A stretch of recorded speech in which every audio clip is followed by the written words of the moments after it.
So Nissan QASHQAI 2011 DCI diesel. I'll show you how to reset this service light or service do now reminder on the dash. To do it, it's kind of tricky, but I'll show you how to do it. You have to press it, press it, press it, press it, press it, press it, press it, press it, settings, turn it, go into the maintenance, press it, service, and now it's tricky stuff.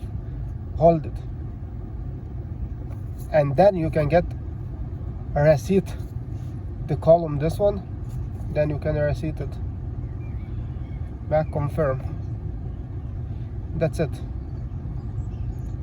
Your service are a receipt. If we can check it again, I could see 30,000 next service. So good luck.